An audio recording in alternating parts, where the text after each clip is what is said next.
Good afternoon, everyone. My name is Elizabeth Gessel, and I'm the Director of Public Programs at Museum of the African Diaspora in San Francisco. I want to take a moment to acknowledge all of the challenging circumstances we are in, and I hope everyone in the audience today is safe and healthy. I want to start by saying that MOAD stands in solidarity with Black Lives Matters. We honor and mourn the senseless murders of George Floyd, Breonna Taylor, Ahmaud Arbery, Tony McDade, Rayshard Brooks, and so many others who have lost their lives at the hands of police brutality and racial injustice, including those whose names we do not know. And as many of us are settlers, immigrants, or descendants of those forcefully brought to this continent, our institutions were founded upon exclusions and erasures of the indigenous people whose land we are located. With deep respect, MOAD acknowledges that even in virtual space, our people, our work, and our network servers are on native lands, and we thank the indigenous people of the Bay Area who have stewarded this land throughout the generations. I welcome you today to MOAD Online and to our new program series, Conversations Across the Diaspora, with host Sarah Ladipo Manyika. This program occurs monthly with guests from all over the globe. Some you may recognize and some you may not, but all will bring a new perspective to the African diaspora. I want to thank Peggy Woodford Forbes for helping to support this series, and let you know that today's program is being live streamed on Facebook Live and on our MOAD YouTube channel, and a recording of this program will be available on the YouTube site as well. We'll try to have time for audience questions toward the end, so please submit your questions to the Q&A box. And stay tuned at the close of the program to see who's up next and how you can help support MOAD. Today, MOAD is thrilled to be presenting Sarah in conversation with global entrepreneur and philanthropist Strive Masiyiwa. Strive Masiyiwa is the founder and executive chairman of the Econet Group, an international technology group and one of the early pioneers of the mobile telecoms industry in Africa. Masiyiwa serves on several international boards, including Unilever Plc, National Geographic Society, the Asia Society, and the Global Advisory Boards of the Council on Foreign Relations in the US and Stanford University. A former board member of the Rockefeller Foundation for 15 years, he is Chairman Emeritus of the Alliance for a Green Revolution in Africa and co-founder of the Generation Africa Agripreneur Prize.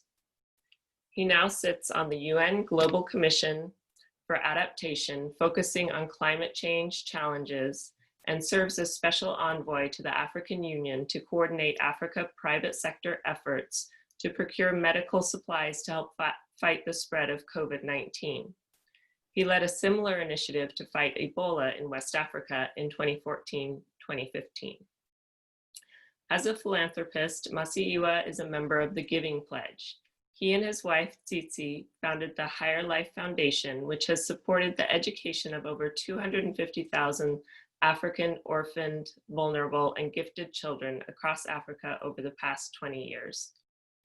Since 2013, Masiyiwa has devoted his time to mentoring the next generation of African entrepreneurs through his Facebook page, which has a growing followership of over 5 million. In 2019, Masiyiwa was awarded the Norman E. Borlaug World Food Prize medallion and has twice been selected to Fortune magazine's list of the world's 50 greatest leaders. Wow. And in conversation with him today, we have our host, Sarah Ladipo Manyika. She was raised in Nigeria and has lived in Kenya, France, Zimbabwe, and England. Sarah is a novelist, short story writer, and essayist, and founding books editor for Aussie.com. Her debut novel, Independence, is an international bestseller, while her second novel, Like a Mule Bringing Ice Cream to the Sun, has been translated into a number of languages. Her nonfiction includes personal essays and intimate profiles of people she meets, from Mrs. Harris to Pastor Evan Mawarire, to Toni Morrison and even Michelle Obama. Sarah previously served on MOAD's board and currently serves as board director for the Women's Writing Residency, Hedgebrook. So please join me in welcoming to our program today, Sarah Ladipo Manyika. and Strive Masiyiwa. Thank you. Elizabeth, thank you so much. And thank you to all who are in the audience with us today for this series that celebrates the African diaspora in its rich diversity. Diversity in terms of who we are, where we come from, what we do, our diverse views, and who better to have on this series, this program, July 2020, than Strive Masiyiwa, global entrepreneur and philanthropist, who is currently doing amazing and literally life-saving work around the medical response to COVID in this time of the pandemic. So Strive, we are thrilled to have you. Thank you for making the time to be with us today. In these times, I just feel I want to start by saying, how are you and where are you at the moment? Well, thank you, Sarah. I'm in London. We're in the countryside. We've lived in London for about 10 years on this second stint. So we're all here and we're well. Thank you very much. That's great. Strive, we begin this program by asking each of our special guests to tell us about their connection to the African diaspora and where you grew up. So maybe you can say a few words on that. Well, I am a member of the African diaspora, of course, because I live in England. And to a great extent, I have spent most of my life in the diaspora. When I was a child, we'd call it a diaspora from Africa because we first moved to Zambia when I was a child. Yeah. But I came to live in England when I was 12 and was here until I was 22. So, and then I went back home to Africa and I went back to Zimbabwe and I left Zimbabwe in 2000 to return to the diaspora. So I went to live first in South Africa with my family. And then we moved to England in the last 10 years. So we're very much a part of the diaspora. Yeah, that's great. Strive, I'm going to go back to some of your early years a little bit later on, but I thought I would start by asking you are doing so much in terms of your businesses, philanthropy, the response to COVID. What is a day in a life of Strive Masiyiwa like? I wonder if you can maybe think of this week in terms of all the things you are doing and maybe just give us a few little highlights, windows into what your life is like there in the English countryside. Well, it's a wonderful question. I woke up today, of course, I am a special envoy. I'm one of 6 special envoys trying to deal with the COVID response, which is the largest number of envoys ever put together on an African crisis. Wow. So it just showed. And I report to President Ramaphosa. And so we are working on this 24/7 at the moment, to be honest with you. I'm not dealing with anything on our business, except if it's an emergency. We've got very, very good executives who run their businesses, so I can get on with this. So I signed on for this. So to give you an example today, oh my goodness, I woke up normally like I do, and I do a lot of reading, to kind of update myself, what's going on, what's interesting. Something caught my attention about a Pakistani doctor who works for the National Health Service in the UK. And at night, he sets up a telemedicine link to help Pakistani doctors. And that got me thinking. So I actually called the head of our one of our technology businesses. And I said, why can't we do that? Why don't we just go to all the hospitals, give them free Wi-Fi, and set up telemedicine systems? To which he said, actually, we've been doing that. I said, okay, so I left him alone. And I went back to chasing after medical supplies. So we have daily meetings, just looking at the movement of medical supplies, very specific to COVID. So it's not general medical supplies. So stuff like diagnostic kits, ventilators, things that are in very critical supply that we need to get to hospitals. And we're also now beginning to spend a lot of time on vaccines when they come through. So I had a high-level conversation with clinicians telling me about all the different developments. So I have different working groups. I have working groups on African manufacturing capability. I have working groups on logistics. And of course, I'm taking calls, some scheduled, some unscheduled. One cabinet minister called me, says, we're going into cabinet in 5 minutes. What are we going to, I need to know, when is my shipment arriving? I had another interesting conversation with the guys in Rwanda, where we spent time discussing the challenge at the border posts. Because the border posts have become super spreaders. So what do we do about the truck drivers? Because the truck drivers could be like what happened with HIV. They spread the disease. So we're now trying to figure out what tech tools do we develop to ensure that truck drivers don't spread the disease. So, it's kind of like that, and you keep running and try and get something going. It's just incredible. As you talk, I feel like you're getting a PhD in medicine, you're getting a PhD in transportation, all these things that you have a natural curiosity to learn about and that you're involved in, and it's amazing. I want to circle back to the very beginning and ask, when you set out as an entrepreneur in business, you were one of the early pioneers of mobile telephony in Africa.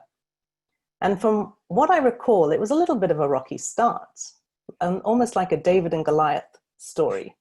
So I know some people on the call will know about this, but many won't. So tell us a little bit about the beginnings. Well, it's a nice way of putting it, David and Goliath, And David only faced Goliath for about 20 minutes or something. I put up with Robert Mugabe for, 10 years, and 5 of which were in this very difficult situation with him over my request to have a mobile license approved. And when he said no, I made it a constitutional legal battle.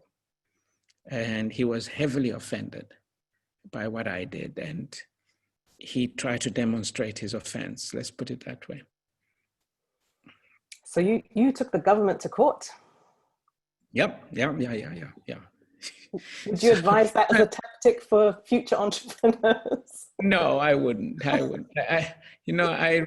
The joke, goes, when I went to see this lawyer, and I passionately explained to him why legally the Zimbabwean government was wrong in saying I couldn't operate a mobile telephone license. Remember, there were no mobile telephone licenses, systems at all. I was one of the first, so they had no idea what I was referring to. And so he listened to me very well, and he said, do you know how Mugabe is going to respond to this? I said, no. He said, well, it's going to be like you went and you stole a tank and you came and parked it in front of State House. I said, oh. Anyway, let's get back. Let's go to court. So we went to court. And it was a 5-year legal battle. So anyway. Strive, you are not only a pioneer in mobile telephony. As if one industry were not enough, you then went on to be a pioneer in another industry, transforming the way that people think about money and banking. Tell us a little bit about this. You know, a lot of these things, you don't, it doesn't always start as some grand idea that let's go and transform banking. You kind of, it's like peeling an onion. In my case, I was watching the M-Pesa platform in Kenya. And it was very early days. And I had tried to buy the parent company with a consortium. And so when I looked at it, and we failed to buy it, but when I walked away, I saw what was going on.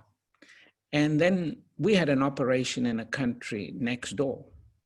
And the government, the donors wanted us to help distribute money to the poor. Mm. So I got our guys to adopt that to help distribute this donor money. And then it hit me. I said, oh my goodness, this thing has legs, as we say. So let's take it, and it's become one of the great pillars of our business, which is our fintech group. So as I say, it's like a kind of peeling away at an onion, and you're beginning to see things that are going somewhere. I mean, it's so interesting, mobile money, mobile cash. I'm in America at the moment, and it's interesting how we hear more about this here. You know, and you've already been the pioneer for so many years elsewhere in the world. Yeah, it's great. I know that in the audience, there will be many want-to-be or would-be entrepreneurs. So if you were to start afresh today, what businesses do you think you might look into, or what technologies, new technologies, are you particularly excited about at this point in time? That's a great question. And, you know, I have to be consistent. I've always said, if I had to start again, I'd be a farmer. Oh. Yeah. I don't think I knew that. But kind of a farmer in a cool way, you know. Not that farming isn't cool, but I still want to be a techie. Okay. So for instance, one of the most interesting initiatives we launched in the last year, which I really, really love, which we call Uber we call it Via Tractor. It's like an Uber for tractors. Huh. So we started it in Zimbabwe. Yeah. It's rolling out in Togo and in Nigeria. Mm-hmm. So we've got thousands of tractors on the platform. So you just like you have an app, and you're a small farmer, and you can, instead of running around with a hoe, you look for a tractor, and we send you a tractor. Oh. And we, you know, so the idea excites me, mm-hmm. because you're bringing technology to a very old problem. Mm-hmm. And it comes in with all the nice things that I kind of live for, you know. I'm excited about the idea that I could assign the hoe, which is 5,000 years old, to the museum. So can you imagine a hoe in your museum says, you know, Strive Masiyiwa got rid of the hoe and freed African women? Because remember, 70% of the food produced in Africa is produced by women. Mm-hmm. You know, and the hoe is an instrument of terrible servitude. Mm-hmm. So in a very serious sense, I'd like to get rid of something like that. Mm-hmm. You know, so I'd like to come back as a farmer and get rid of the hoe. I'm still trying to wrap my mind around, you know, so we would have the hoe in the museum, and we'd also have to have tractors, the progression of the technology. Make the museum bigger. Well, speaking of museums, we have some pictures that we wanted to show that sort of capture, you've been highlighting various aspects of your business and philanthropic works. And so Elizabeth is going to bring up some pictures for us. And let's stop, Elizabeth, on this picture for a moment. You're receiving a prize in relation to, I think it's in relation to agriculture. Is this correct? Yeah, this was a really great surprise. You know, me win the food prize. I mean, it must go down as you know, one of the happiest moments for me. And you can see I'm surrounded by some really extraordinary people.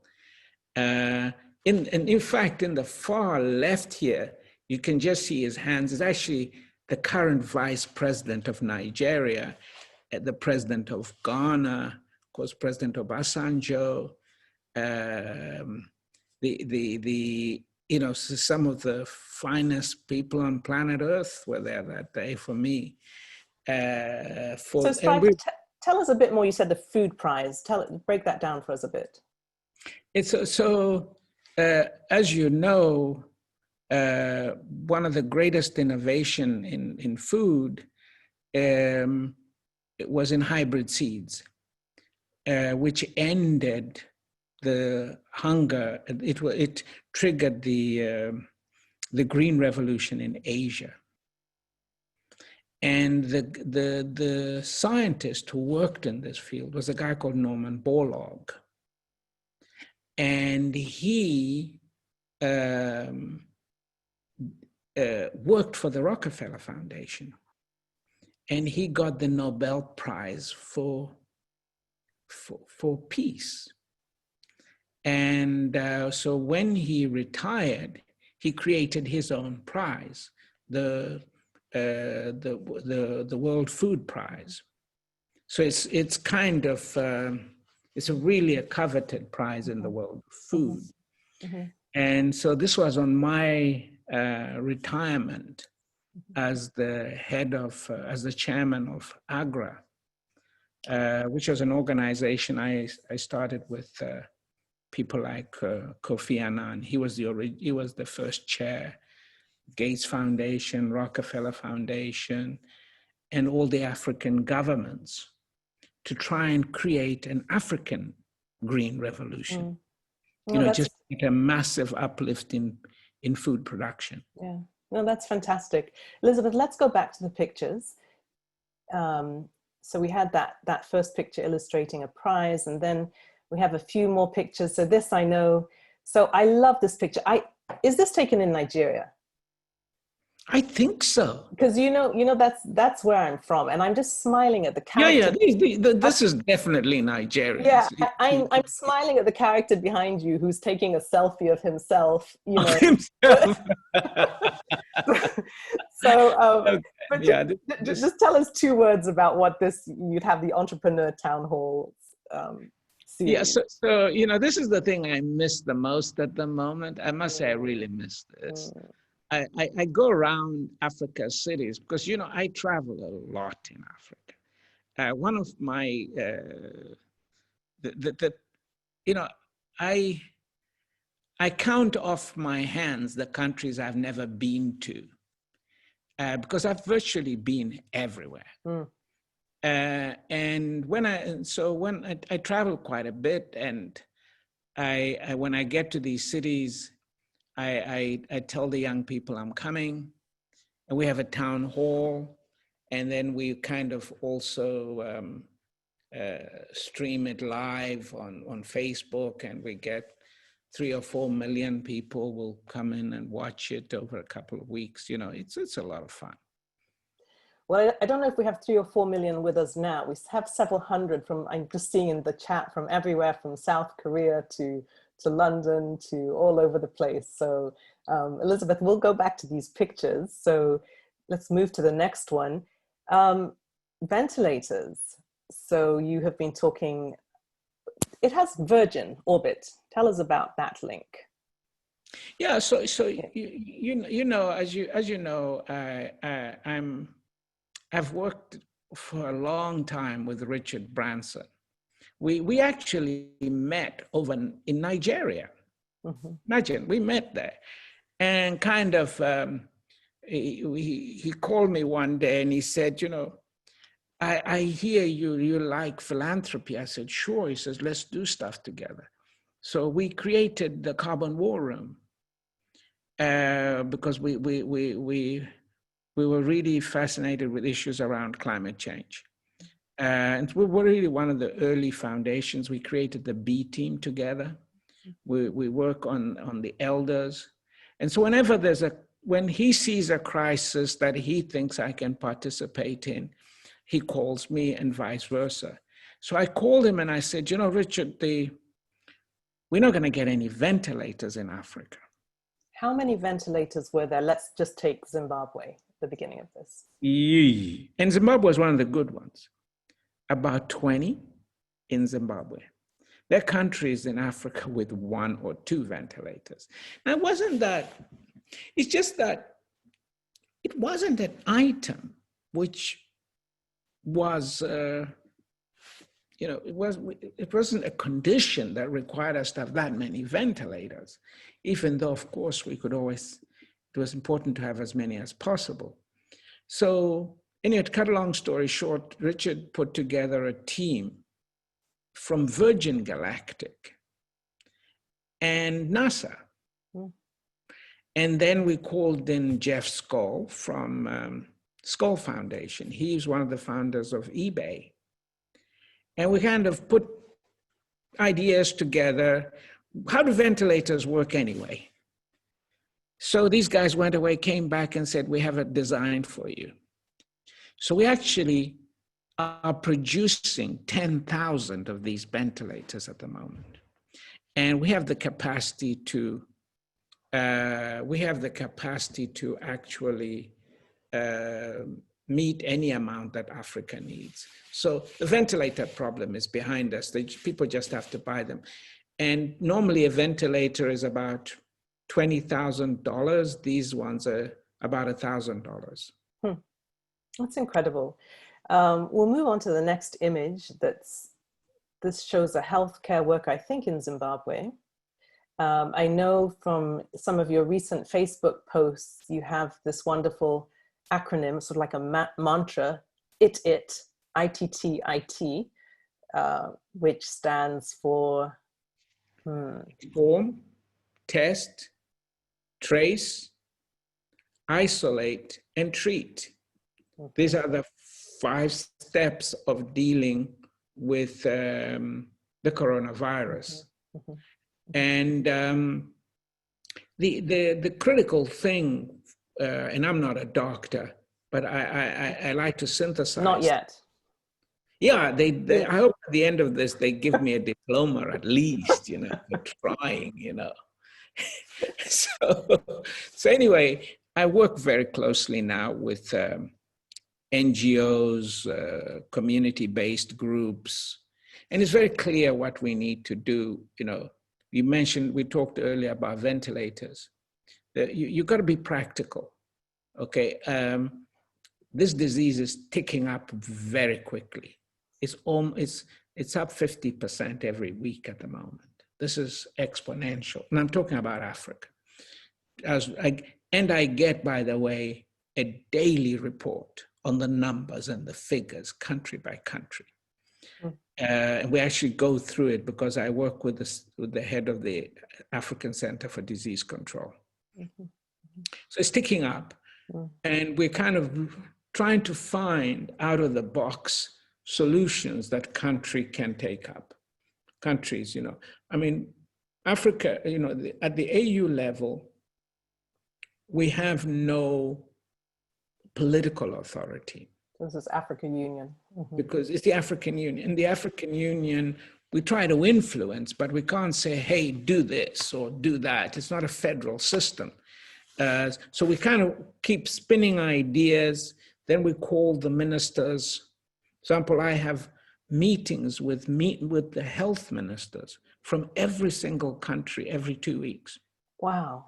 Wow. Just discussing, guys, okay, have you tried this? There's an idea, or so forth. And they say they've never met so often. And Anyway, Stripe, hopefully they'll live forever. I'm so tempted to say, can you please come and work in America? we need help. Anyway, let's go back to these pictures, and I'm going to go quickly through the next one since there's so much I want to cover before we have some more folks join us. I love this picture. Tell us a little bit about what's going on. And you spoke about women and the role of women in the economy, and tell us a little bit about this one. One of my mantras, Sarah, to entrepreneurs is that don't be intimidated by technology. Technology, any technology, is just a tool to solve problems. Okay? And I love it when you can take what appears to be highly sophisticated technology, solar energy. And I have been screaming from the top of every roof I can find to say, you know what? Africa's energy problem has been solved. It just requires implementation now. And here's a classic example, as you can see from the way the women are dressed. I think this is somewhere in Kenya, probably, because we put up these solar systems. And isn't it fantastic to get them involved? Wherever we build anything, we say, get the people involved so they can be part of the solution and they can own it. We teach them how to clean the solar panels. That's work and stuff like that. So it's a beautiful picture. I love it. Yeah, it's great. Okay, so quickly, two last pictures that illustrate, this was around the cyclone last year, your intervention there.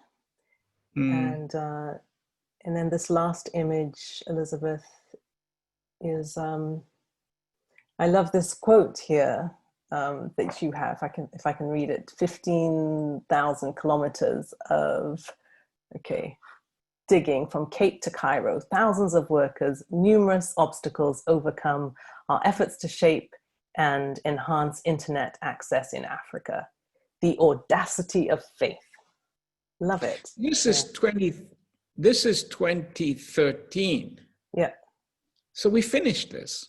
So we did Cape to Cairo. That's not my big problem at the moment, because this one has 15,000 kilometers. We're in excess of 100,000 now. So we completed Cape to Cairo. We are currently building 2 really audacious links. So we have built a link that goes from Port Sudan. If you look at the African continent, Port Sudan through Chad into the Cameroon and Nigeria. And yesterday I did have a meeting on Cameroon and Nigeria because there's a missing piece. We've come 2,500 kilometers across the southern part of the Sahara. We've got into Cameroon, and the border between Cameroon and Nigeria has got a missing link, 26 kilometers. And we can't go through because, first of all, we tried to go through the northern part of Chad into Nigeria, and we run into Boko Haram. So we kind of, let's go through Cameroon. And there's a small piece left. And they've just told us that there's a security operation going on and we can't do it. So I'm kind of, sort of saying, why don't you just put troops and put our stuff through? So we do have a few bumps along the way. We have another one we're building, which is also pretty exciting, which is through the Congo. And that is quite different terrain, 2,500 kilometers through the forest. And we've just completed it, and we began to do the tests, and it will go live in the next few weeks. So that one is a bit more fun. Yeah, so exciting. I want to talk about that, but then I still want to push forward, and maybe we'll have time to come back. I want to talk a little bit about philanthropy and your philanthropic endeavors in many different aspects.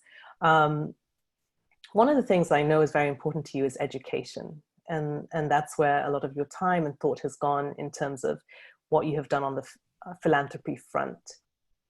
How do you decide what you're going to focus on in terms of philanthropy?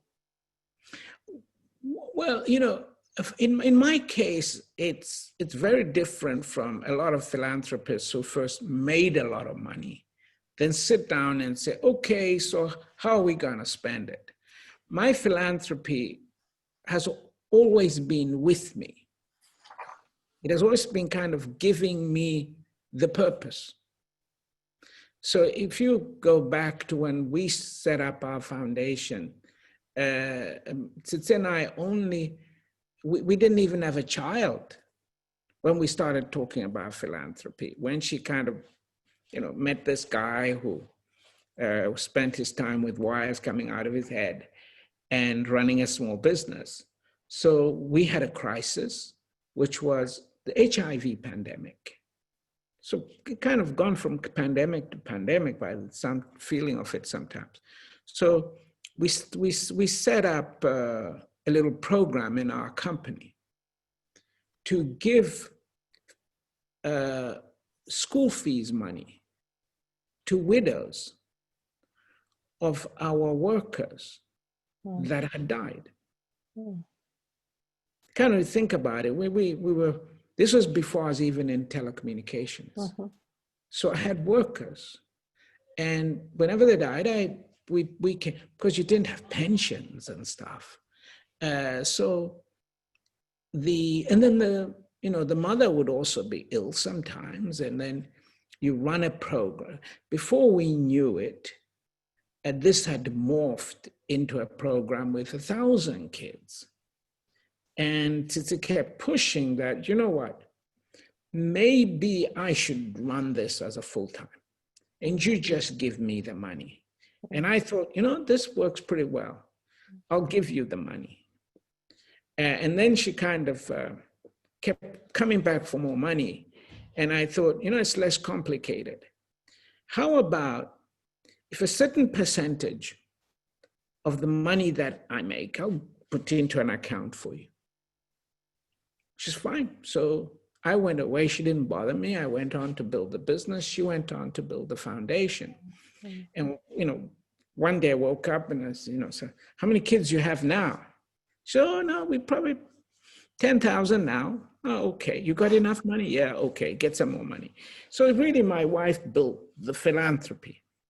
Okay. And she'd come and just push me for more money, and I'd give her more money, and we would go on, and then she'd come along and we would exchange ideas. And so it became a very interesting point at which we worked together. So I could give up on the business when I got home, because it was, what are we doing with the kids and the programs and so forth. And by the time we're done, 20 some years later, it's 250,000 kids have gone through our hands. And then of course, particularly when I spent all those years on the Rockefeller Foundation, I really then began to understand how philanthropy works. How do you catalyze things the kind of change you want to see? Yeah. How do you work it through? And I'm grateful for that. And obviously we had more money in our hands, and we went to more African countries. We developed ideas within those countries, but our philanthropy revolves around very much what's going on in our own business. And quite a lot of it has become embedded in the businesses itself, because our own people want to be involved. Our managers want to be involved in the things we are doing. Like I told you when I was talking about telemedicine this morning, okay, it would probably evolve at some point as philanthropy, and then hand it over to the foundation, and then we fund them and they go off, and now they can say they do telemedicine. I want to pivot again for another aspect that I want to talk to you about, which is you have media platforms, and you and I have discussed your enthusiasm for Africa telling more of her own stories. And I think Elizabeth has a short little clip, a trailer from one of the films that you have helped fund. This film came out a few years ago, entitled The Boy Who Harnessed the Wind. I think that's what it's called. So some of you may have seen this film. Many of you may not have. So we'll just quickly run this clip and strive. When we've seen the clip, I would be interested to hear more about what stories do you want to see more of? What African stories would you like to see more of us telling or being told?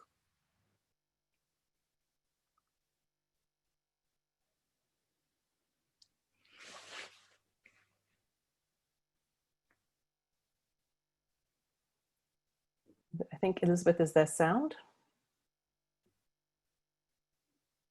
I was muted, now I'm not. Okay. I never went to secondary school. Make us proud. Hey, looking sharp, eh? You too, man. Kachokolo is not the wealthiest school in the district, but it's down to each one of you to decide your own level of commitment.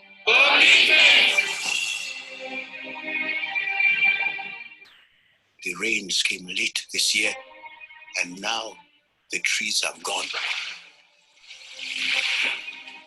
Malawi is preparing for a very long hunger season. What are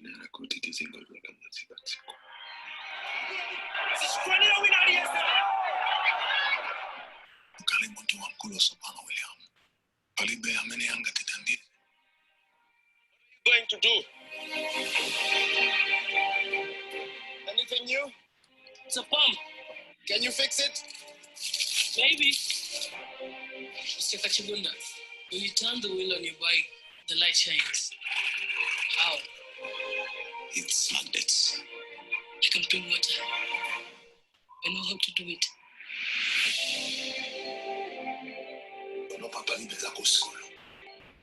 We stay, we die.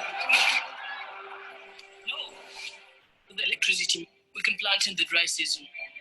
And to Akufa Kutsi was in Minazo.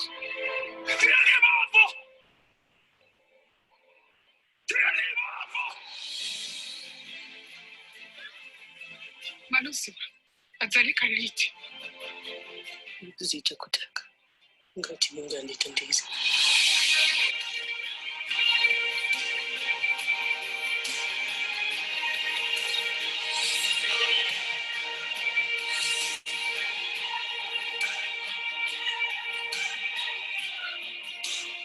Sibali watawa baba. Ndilibeza kulota.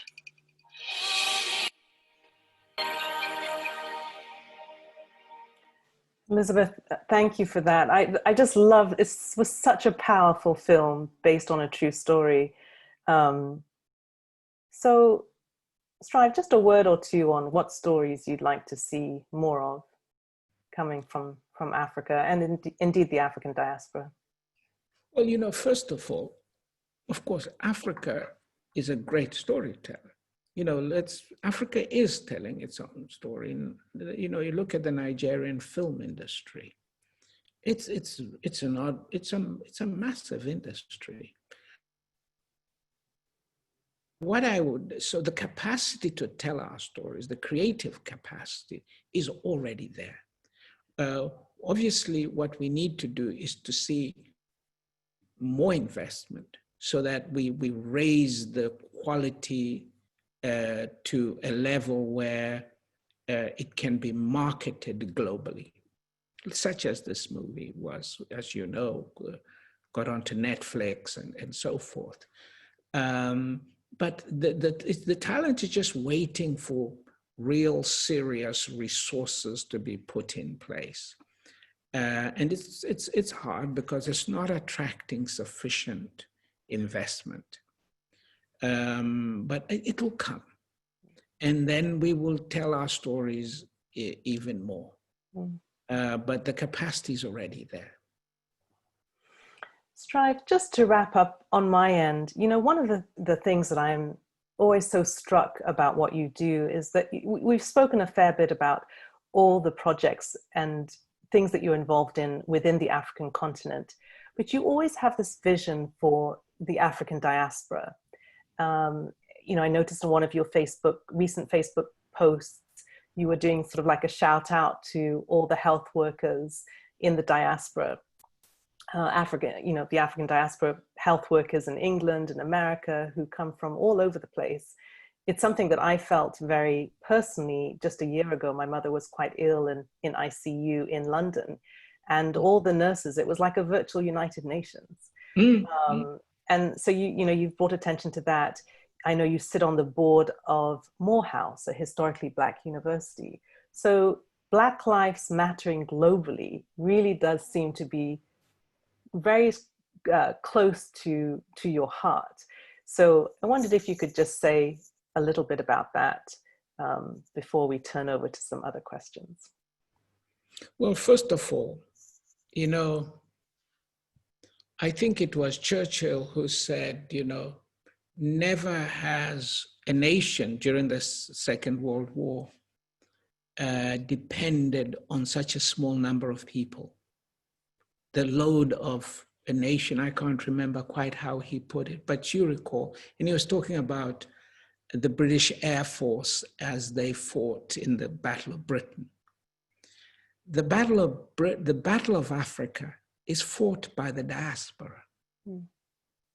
There is, let me give you just in the numbers alone, just quickly, okay? The total foreign direct investment into Africa, that huge continent, last year was under 40 billion US dollars. The amount of money that came from the diaspora was over $70 billion. So the diaspora, in terms of foreign currency inflows into the African continent, are singularly the largest single investor. They're the largest source of school fees. They're the largest source of income into the continent. We send the kids to school. We support our parents. There is the skills, the entrepreneurship. A lot of what goes on is supported by the diaspora. But there is almost a desire to say, let's not recognize them, just in case if they got a voice, they might want to do something. No, sir. The diaspora, that African diaspora's involvement in the continent should be recognized, celebrated, and supported. So I'm very emotional about the role of the diaspora, perhaps because I'm a part of it myself. But then again, you know, if you look at the pandemic, a lot of the diaspora, the nurses and the doctors in England, and here I'm not just talking about the African diaspora, from India and other nations, you know, they've taken the brunt of this disease and they've died in their thousands. Okay, and it's beginning to feel like our involvement in the Second World War. You know, we participated, we were there, but, you know, no one recognizes it. So, you know, it sort of moved me to say, you know what, we need to place this on record. Okay, and I'm not the only one. Yeah. And it's in the context of the broader discussion about Black Lives Matter. The lives of our people in the diaspora matters. They're part and parcel of our African story. Thank you, Strive. I'm going to end with our quick, rapid questions that we ask all our guests. And then we can't do an in-person town hall, but we're going to pull up four guests from the audience to ask questions too. So quickly, if you could change anything about the way that people think of the African diaspora, what would it be?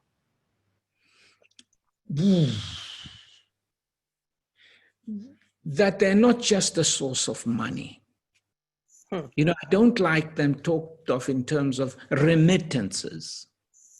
No, they are much more than that. I'd like them to be thought of as investors. Okay.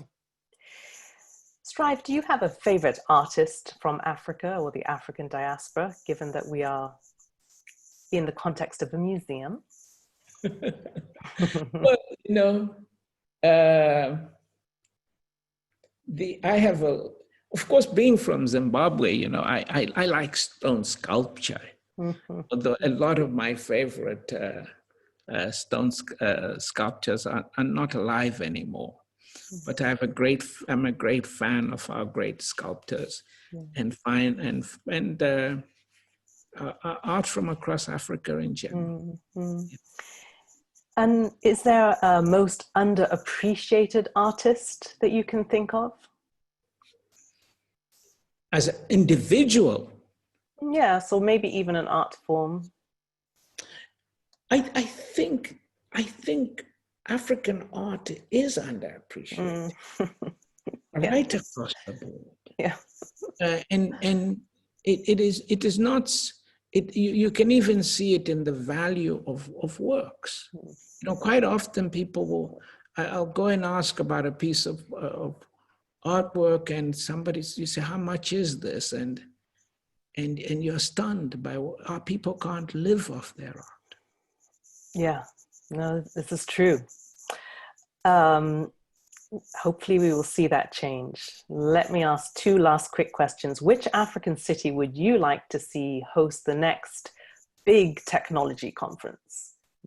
Virtually or in person, depending on where the world goes. You know they'll not allow me to say that because it'll be a big fight. Okay. But look, I think right now, the most ready is probably Kigali. Huh, okay. Yes. All right. But, you know, Kenya and Cape Town would probably, or Accra would say You're just going to go through all the 50-some countries now, aren't you? No, I'm not. I mean, you know, I've said that before. You know, there's a lot of some really exciting stuff going across all the cities, really. Okay, last question about food. Best place to see, experience, taste food from Africa or the African diaspora outside of your lovely household? Lagos. Right answer. It's true. So someone who grew up. If you have good friends in Lagos, you can eat like a king, because you can get almost anything in Lagos. And it's just phenomenal. The restaurants, the homes. Sorry, guys. Lagos is the place. Yeah, I agree wholeheartedly.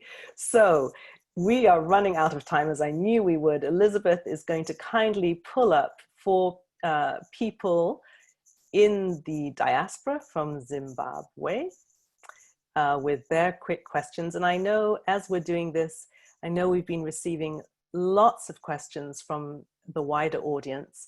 So we'll see what we can do to get to these questions, but at least we have a couple people that Elizabeth has pulled up for us.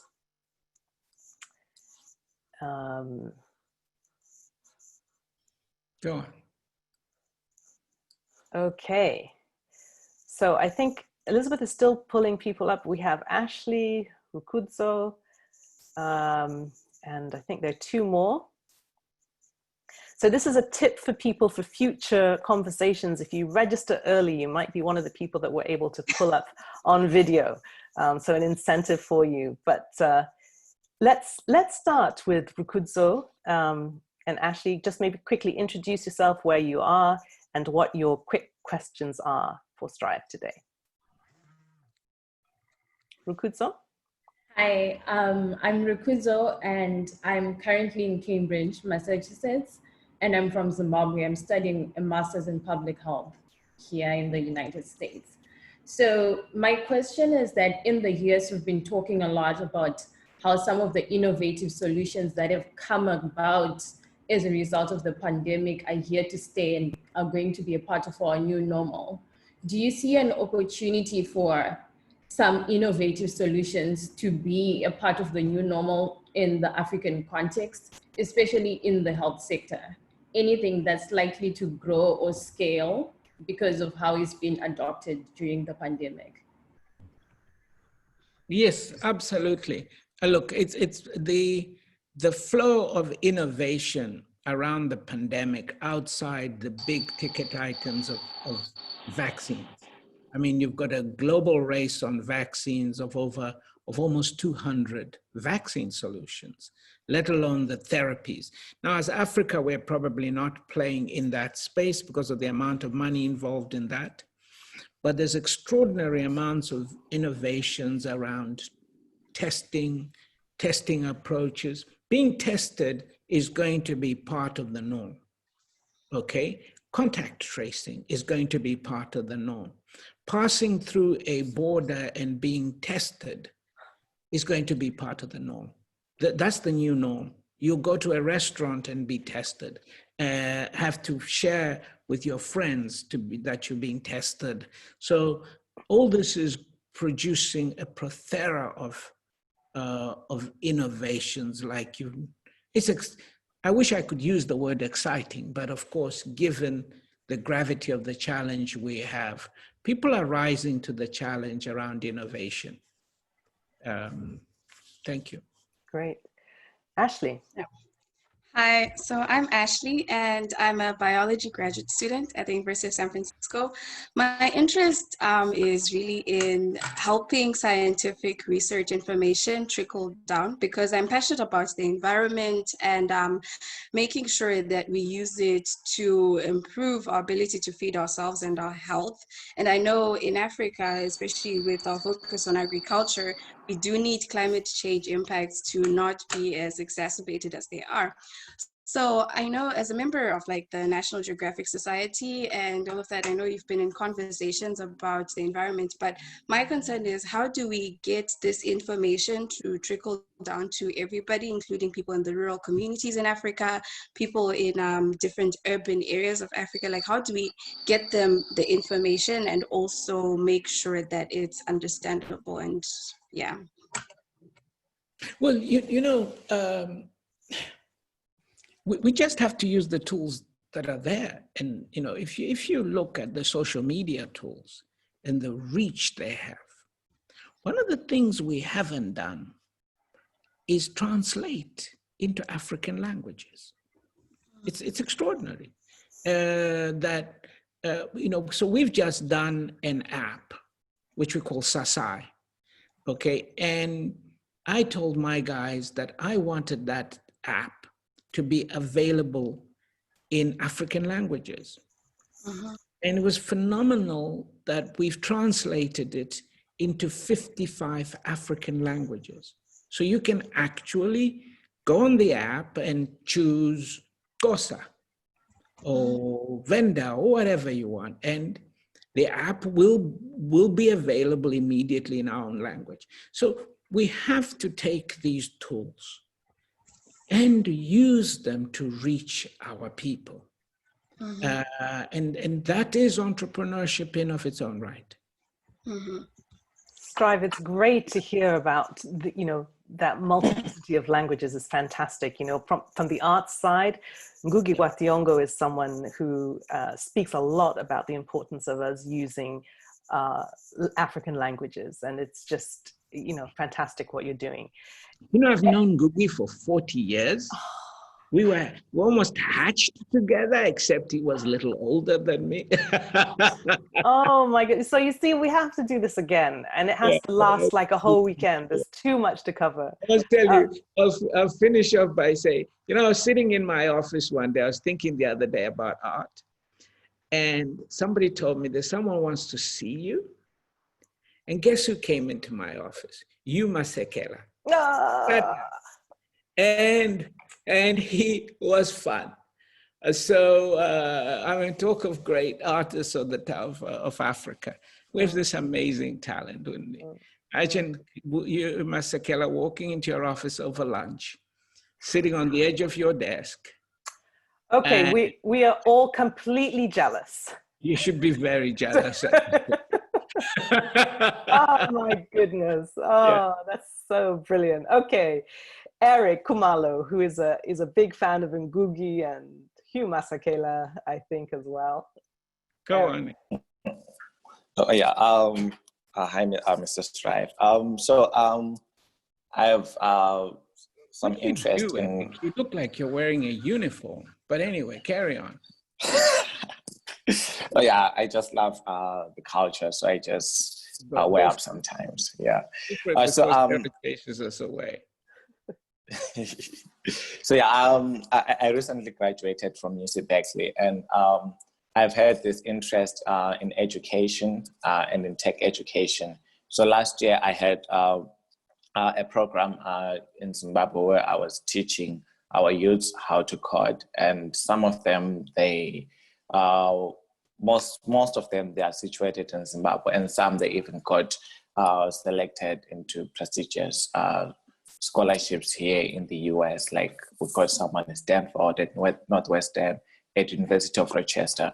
So now when I was thinking about most of the students whom I was teaching back home, my mission was to try to create a very, very skilled workforce, seeing how most of the challenges, either in agriculture or business, they will need tech solutions. So I wanted to get a sense from you on how our leaders, or as the African continent, how we can integrate tech education within our educational institute. We can also create opportunities for all these young people who are just so excited about learning all these new things that are out there. Yeah, yeah. That's a whole subject. That's a big subject. Yeah. It's all right. But you know, I run a coding school in Zimbabwe. We train 2,000 coders a year in Zimbabwe. We have a coding school in Nairobi. We support 55 tech hubs across Africa. We're the biggest supporters of tech hubs. So we've got tech hubs right across East and Southern Africa. So I'm very much into developing that tech workforce. But here's the two takeaways. The most important, the ground zero in Africa is to teach mathematics. We've got to teach maths. If we don't teach maths and we get kids involved in STEM, we're not going to be competitive against India and China in the development race. And so we've got to make sure that those kids who have aptitudes, and most kids do if the teaching is correct, we've got to make sure we overhaul our education to support STEM. Okay, so that's the ground zero. We've got to make sure that teachers become literate, computer literate. I'm more concerned about teachers being computer literate than kids. Okay, and it doesn't cost a lot to put a computer in the hands of every teacher in Africa. We can do it inside 12 months if we wanted to, and we don't need donors for that. We tend to want donors for too many things, including the things we should be doing. So we should be putting computers, tablets into the hands of teachers. Every teacher should have a laptop, okay? And it's a given, okay? And so this should be the fabric of our digital infrastructure, ensuring teachers have computers, and of course, making sure that we pay teachers as teachers, which we don't. Yeah. I'll stop there. Eric, thank you. Brian, if you can round it up, we've gone 5 minutes over. So if you have a quick question, we'll round it up with your question. Thank you. Well, thank you very much, Sarah. I do have a quick question. Where are you, Brian? You said? Where are you? Oh, I'm in Kingsport, Tennessee. I also graduated from UC Berkeley recently, and I just started working for Deutsche Bank. But I'm working from home for now, and I'll be going to New York soon. Okay. Tomorrow. Yes. So I had my question, which I had prepared, but I also have a follow-up from something that you said earlier. So hopefully you just allow me to drop one more question. I'm sorry for that. My first question was, given the work from home uncertainty and something that Rukuza brought up, and she said what behaviors do you see, or what businesses do you see that have come up in the pandemic that will likely continue? I've thought of really much the need to have like internet access spread all over the continent. And by all over, I mean from the major cities going all the way into rural areas, and probably getting into teachers, as you were saying, teachers who are in rural areas having internet access. And so my main interest really, when I study things, is try to look at the ways in which capital can be allocated efficiently. And as you're saying, we don't need donors for most of these things. And my question would be, do you think at this moment, given that we have already seen that the continent needs a lot more internet connection, that African governments have to roll out stimulus packages that, for example, roll out internet access all over the continent as a utility and not just as a good for those who can afford it? Okay, so just two quick questions, two quick responses to you. Okay, if they're in the US, when you want to watch Netflix or you want to watch the movie, something on the internet, do you use mobile data? Would you use mobile data for something like that? No. Why you go into Starbucks and you use a Wi-Fi network? And this is the problem in Africa. There's no Wi-Fi. You see, you can't be on the internet on mobile data, because the mobile data in the US is expensive. Yes. It's expensive everywhere because the cost of infrastructure for mobility is extremely high. What is missing is the Wi-Fi that you use. What we need to be investing in is massive rollout of Wi-Fi hotspots. Okay, in schools, in shops, in public areas, even in townships, okay? And that's a lower cost infrastructure, okay? And so part of the problem is not about governments doing, it's poor regulation, okay? And that poor regulation has now made the mobile networks the panacea for everything. It won't work. It doesn't work. So there's a missing infrastructure layer across the African continent, okay? And this requires a new generation of entrepreneurs to come in and put it. It's not going to be fixed with 5G or all this kind of stuff. It is going to be fixed by just simple Wi-Fi. That's what you use to watch the internet. And your colleague in Africa says, I need Vodacom, I need Econet. Oh, why is it so expensive? No. They should be on Wi-Fi. So where is the Wi-Fi infrastructure? Okay. I'll stop there because we could have a big... My follow-up question to what you said in the... Brian, I'm going to be very mean and not have you have a follow-up question. It's late. It's late in the London countryside. It's just a list of what I need. It's just a list, please. Make it quick. Okay, so you said when you wake up, you read up to bring yourself up to speed to date. What sources do you use, or does your team prepare a presidential or daily briefing of some sort that you just wake up and it's next to your desk and you read it? What sources do you encourage us to catch up with everything that's happening at once as we wake up in the world? Well, obviously, I get briefs, of course, but that shouldn't make you think until you get briefs, that's what you need. You can't get anything done. No, that's not. Obviously, it's important to read current affairs, but not from social media. Social media is not a source of news. Okay, don't turn social media into a source of news. You gotta and today you can get in front of you major newspapers from across Africa, so I actually have all the newspapers of all the major African countries, and I spin through them by myself, and of course it's easy to do, okay? Plus international newspapers, double check your sources. And then of course, you gotta stay totally current in the field that you're in, okay? Those are the two most important things for me. I'm current in how current can I be in the field that I'm in? If I have to learn about a technological development in telecommunications or technology in a newspaper, I've got a problem. How can a journalist know about something that I'm supposed to know first? Okay, I'm supposed to be 10 years up on the journalist.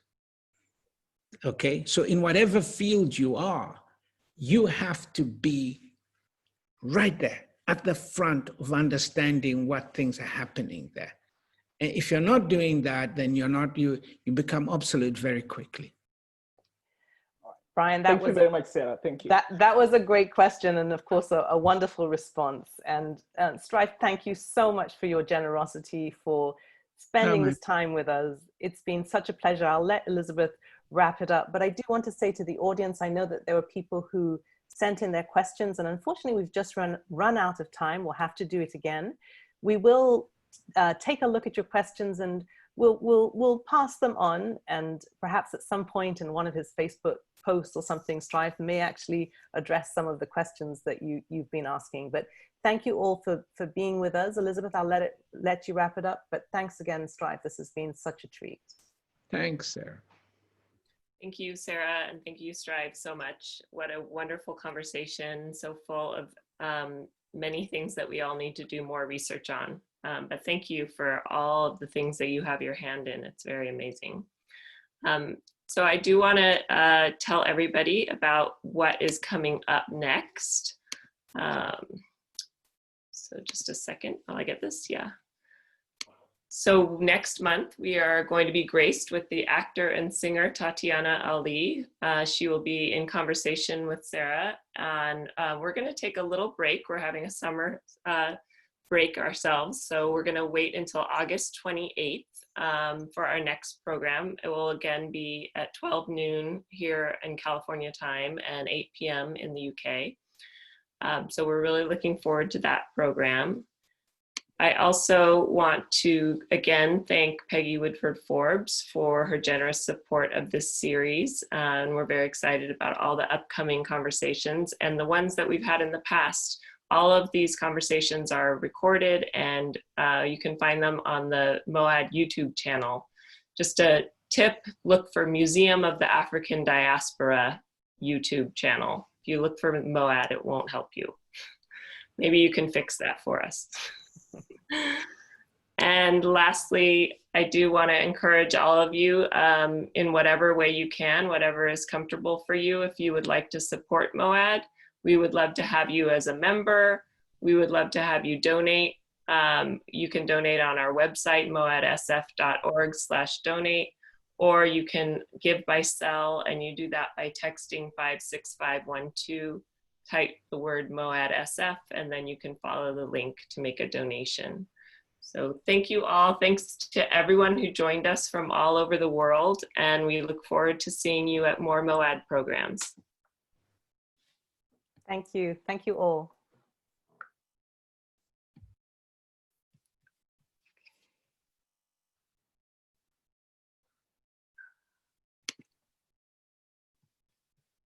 Okay, the video is stopped.